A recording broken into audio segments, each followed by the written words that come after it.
Some people don't read books anymore, they collect them. Shelves packed with untouched hardcovers, endless Amazon carts, aesthetic book hauls, film like luxury shopping spree. Somewhere along the way, reading stopped being about the idea and started becoming the performance. We have turned literature into decor, intelligence into branding, and buying books into a dopamine sport.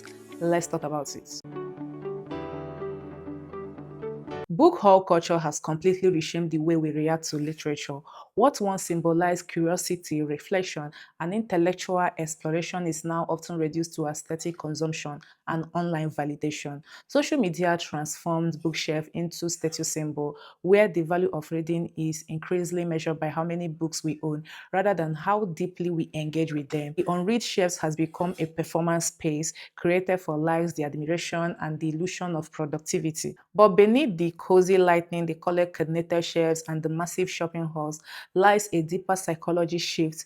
Many readers are no longer chasing understanding or emotional connection through books. They are chasing the temporal excitement of acquiring them. Buying books delivers instant gratification, while actually reading requires patience, the attention, the mental effort. As a result, literature risks become another disposable commodity in the endless cycle of consumer culture. This conversation isn't about shaming people for loving books or building their personal libraries. It's about questioning why reading itself is slowly being replaced by accumulation. I have a lot of copies of Fourth Wing. I really like this book, and I'm gonna go through my whole collection. It's been a while since I did this, and everyone really liked it last time. And if you stay till the very end, there might be a very exciting giveaway happening. I think something that a lot of collectors do not know is that there are actually two versions of this arc for the US.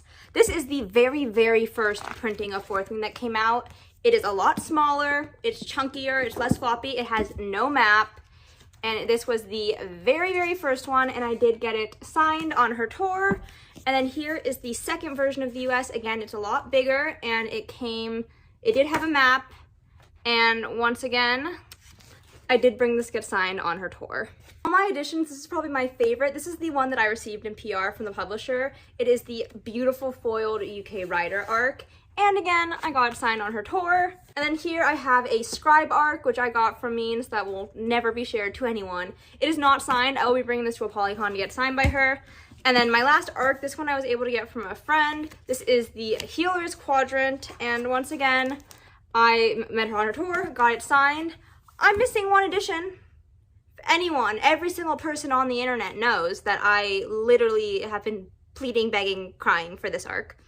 Anyone could help me, that would be great. The newest addition to my collection is the brand new paperback edition in the UK. This is the very short paperback size, and I just noticed this morning, but it has the same exact bonus chapters that Book haul culture has transformed reading from a private intellectual experience into a public performance of identity.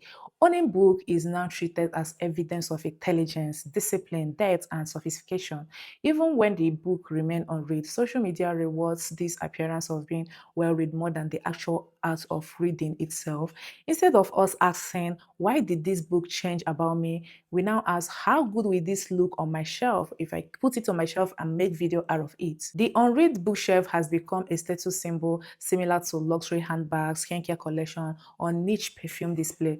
Books are increasingly consumed visually rather than intellectually. People stack them for aesthetic, organize them by color, display them by personal prompt, and film massive hauls that creates this illusion of intellectual ambition without requiring intellectual engagement. This is where intellectual consumerism begins. The same dopamine cycle driven makeup overconsumption and fragrance hoarding now exists in reading culture. They discover a book, they purchase, they display, they briefly feel fulfilled, they repeat again. Buying books creates this emotional satisfaction of self-improvement without demanding the uncomfortable effort of consecration, critical thinking, or finishing the material. In many cases, people are collecting the fantasy of who they want to become rather than engaging with the difficult process of becoming that person. You see how social media intensify this behavior because algorithm reward visibility, not the depth.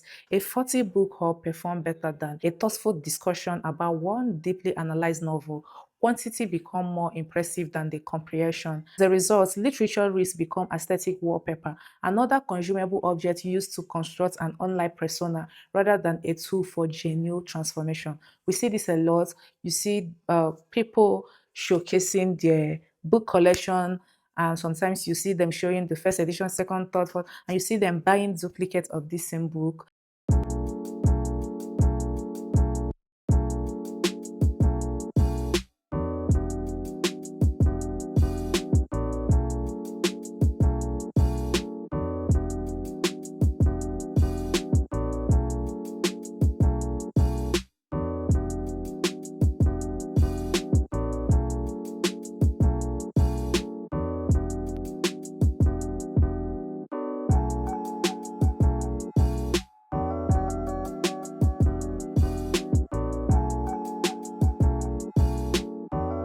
Seeing these videos on social media really confused me a lot because books used to symbolize ideas. Now they increasingly symbolize lifestyle. Social media has rebranded literature into an aesthetic accessory, something designed to decorate apartment, curate online identities, and visually communicate something else. Entire reading culture are now built around how books look rather than what they say. Minimalist shelves filled with matching hardcovers, color-coordinated libraries, dark, academia reading corners, perfectly staged coffee shop reading photos. The modern bookshelf has become an interior design statement as much as an intellectual space.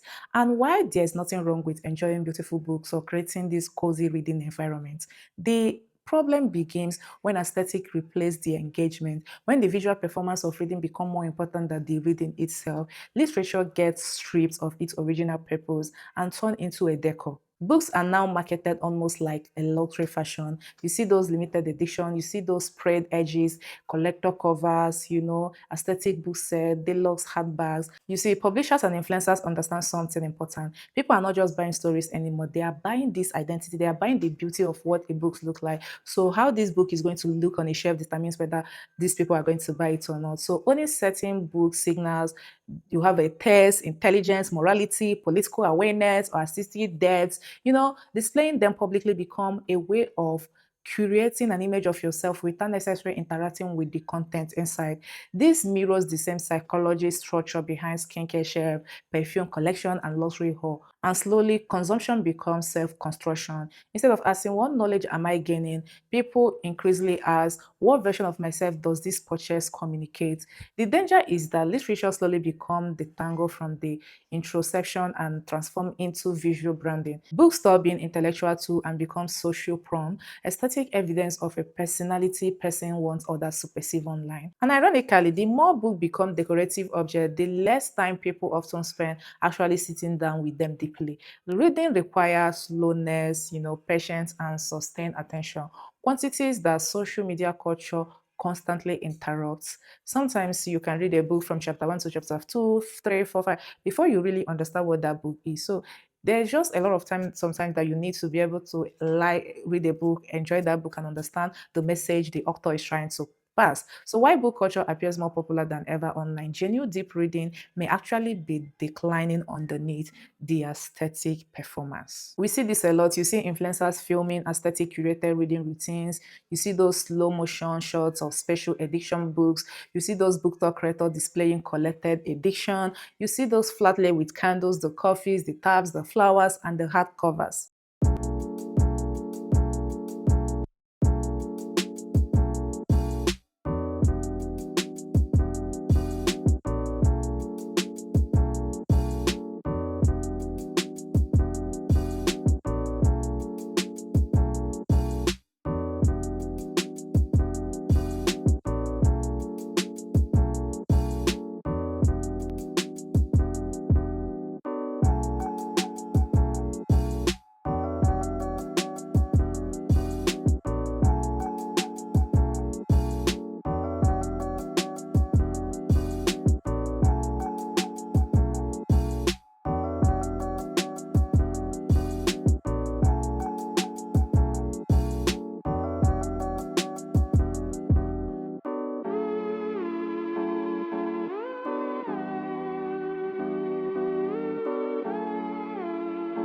Most conversation about overconsumption focus on those physical clutter, so many clothes, so many skincare, endless makeup hauls, overflowing perfume shelves.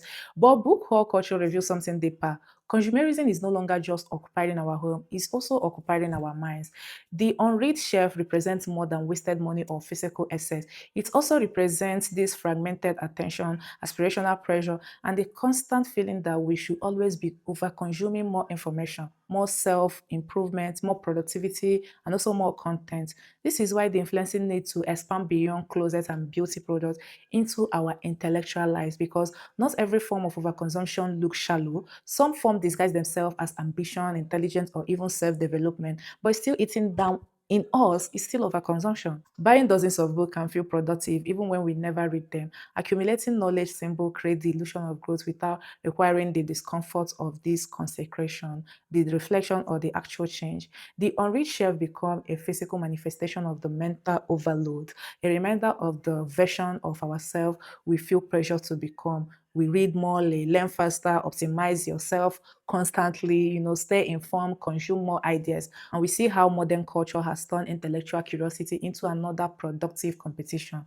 And ironically, the more information we accumulate, the harder it becomes to engage deeply with any single idea. We skim instead of reading, we collect instead of contemplate, highlight instead of absorb. Mindful consumption, therefore, is not just about buying less, it's about reclaiming your attention.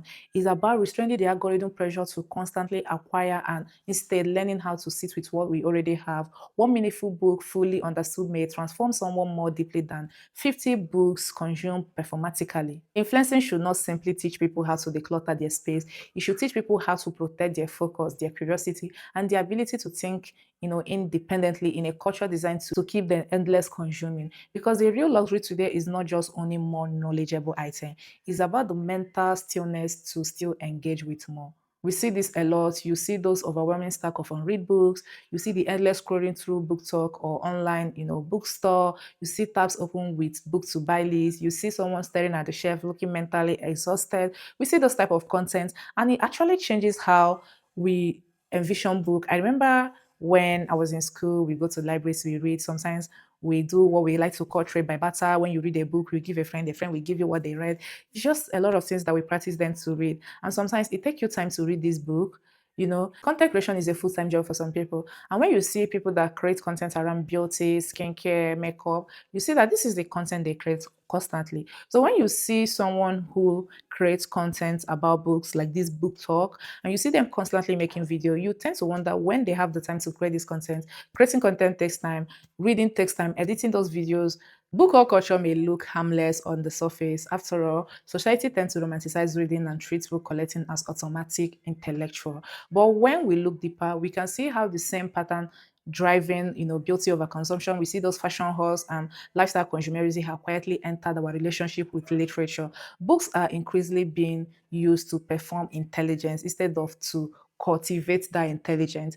Shelves become identity display, reading become aesthetic branding, and the art of purchasing book become to replace the slower, more demanding process of actually engaging with ideas. The problem isn't loving books, the problem is confusing ownership with understanding, because collecting books will never be the same as collecting them deeply, and reading them deeply will never be the same as allowing them to transform you. In a culture obsessed with speed, visibility, and constant consumption, deep reading has become almost rebellious. It requires stillness, attention, patience, reflection, since the algorithm constantly train us to lose. So maybe the goal is not to own more books. Maybe the goal is to build a more meaningful relationship with the ones you already have. Because trust me, there are a lot of books that some of us bought because of recommendation and we did not read it. So I think the best thing is to go back to your shelf and read what you have, not owning more shelf. You see contents of these creators creating more shelves to accommodate their books. Some of them, when you ask them, they can't remember what they read. So the goal now is not just reading, the goal is, oh, I have a lot. So we need to stop treating literature as aesthetic wallpaper. We need to stop turning intelligence into a performance. And we need to stop chasing the dopamine of accumulation disguised as self-improvement. And instead, return to what books were meant to do: challenge us, slow us down, expand our perspective, and deepen our humanity. Because at the end of the day, a single book that genuinely changed the way you think is infinitely more valuable than an entire shelf that only change how it appears online when you make those contents. So before you buy another book just because TikTok told you, Ask yourself, do I actually want to read this, or do I just want to feel like this kind of person who would? Because there's a difference between building a library and building an identity around consumption. Maybe the most intellectual thing to do today isn't buying more books, it's slowing down enough to truly engage with the ones that we already own. If you enjoyed this conversation, let me know your thoughts below. Have you ever caught yourself collecting books faster than you could read them? And if you want more discussion dismantling consumer culture, aesthetic overconsumption, and the psychology behind online trend, don't forget to like, subscribe, and join me in questioning the habits social media taught us to normalize. Thank you so much for sticking with me in this video. I am Blessing, and I will see you in the next video.